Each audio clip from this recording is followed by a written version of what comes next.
Hey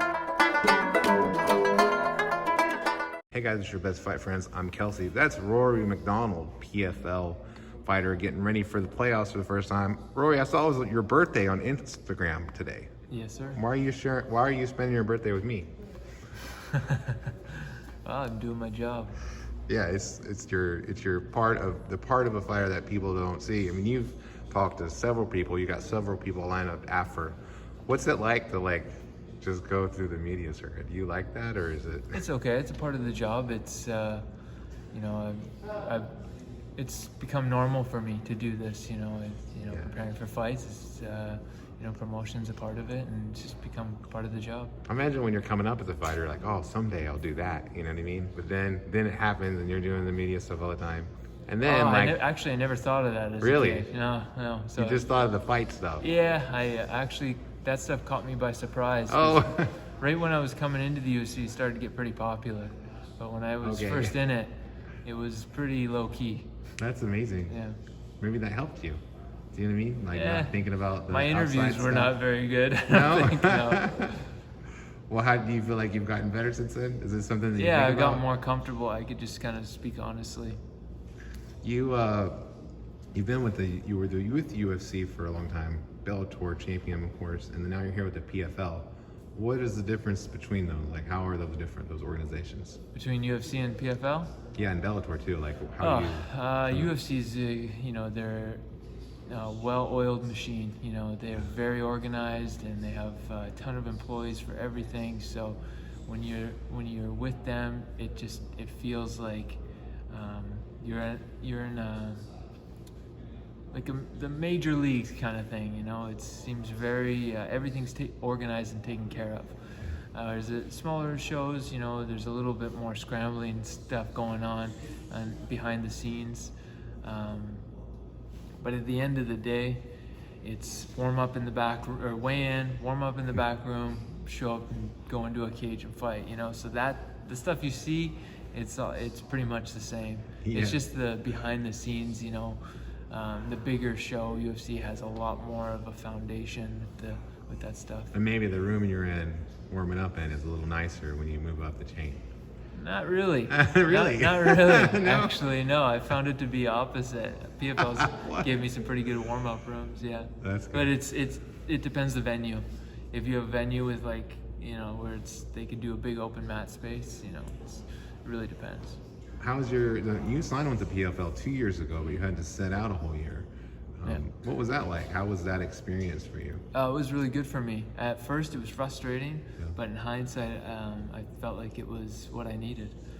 The prior year, I was going through, not sure if I wanted to do this or why I'm in this. So it gave me some time to reflect and, just to get my bearings, to focus in on, going in 100% and not 50-50, Yeah, somebody really smart told me one day to always think about what I was doing and why I'm doing it. Yes. So I try to think about that every day. Why are you doing this? You said that you reflected on the why, but what is the why? I got a couple personal reasons, but also to, be at the top of my field. I feel like I still have the ability to climb and show the world that I'm the best at my weight division.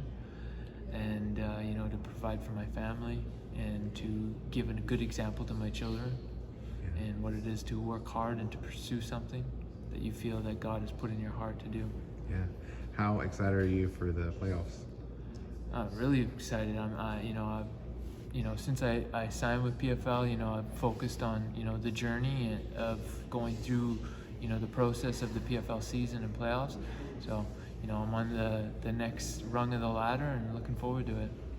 How is it to deal with? Because one thing on your journey, right? Sometimes you do everything right, you win a fight, and they don't give you the decision. And you have to deal with that. Mm-hmm. What is that like? How do you deal with something like that happened to you in your last fight, obviously? So it was frustrating. Obviously feeling like that was very clear, but the support through the internet and just people that would just come up to me and talk to me, and seeing comments on posts from mine or PFL or anywhere, news sources, everybody collectively was supporting me, and the fact that they believed that I won that fight. So that that made it feel a lot better, knowing that, you know, in my heart, knowing that I won, and, you know, and having, you know, just the public, support and seeing the same thing I did, you know. So that made it feel a lot better. But at the end of the day, I still moved on, and I just had to like cut my focus off of that, you know, and move my focus onto this fight, because I got a strong guy in Ray. I got to be at my best for him. Yeah, he's the defending champion. The champion before that, Magomed Magomedov, is in the other bracket. And of course, you want to be this year's champion, right? Sure. That's your goal, the championship, the $1 million. What would that mean to you? Well, it would be right up with all my big accomplishments in my career. You know, it would be one of the bigger ones, and you know, this is the PFL season and playoffs, the whole structure of it. You know, it's 2 months between each fight, so it's a hard thing to get through. You know, to training camp, weight cutting, you know, the whole process, and then having to fight these tough guys. So it's a hard thing to get through. So it'll mean a lot to be able to go through it and be a champion. I read a story about like your faith and how your faith was so important to you, and how that you actually had a personal experience with your higher power, as you understand him, your God. And I really loved reading that, and I've experienced something similar as well. So I love when I see other people openly talk about that. Sure. And what you were talking about then was, I don't know, almost like you didn't know like how to do your job anymore, because you felt like a new person, right? You were afraid that like, maybe I can't hurt people. Obviously, you've continued your career in this sport. Yeah. So I wondered, like, how did you come to the realization that you could do your old job and still be a new person? Yeah. It was a very confusing point. You know, my life changed drastically, very suddenly. Yeah. You know, starting a family and children, getting married, getting a house, and then, you know, obviously, you know, my faith, you know, changed on a dime. So everything kind of changed, and I didn't know how to really deal with my past life of being a fighter and everything I identified with. It was just a lot of change going on in my life, and, you know, being a father too kind of softens you. So I allowed maybe myself to get a little too soft, and maybe I put a little bit, I just was a little confused on how it was all going on. So a year off really gave me some time to reflect and to understand that, you know, God gave me this ability and this skill and a passion to do mixed martial arts. You know, I feel like it's a God-given gift, and He put it in my heart to achieve something in it, and you know, to glorify Him through it.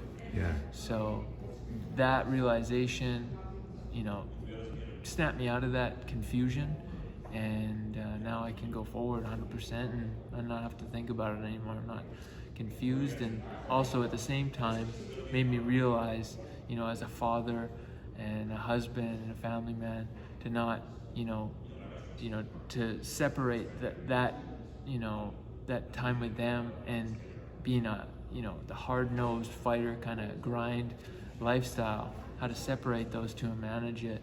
So, you know, it's just learning and growing, you know, as an adult. Learning and growing. I love hearing about learning and growing. I was really excited to talk to you. I'm grateful for it. Thanks for sharing that story with me, particularly the end part. Yeah, and good luck in your next fight. Thank you, sir. Thanks.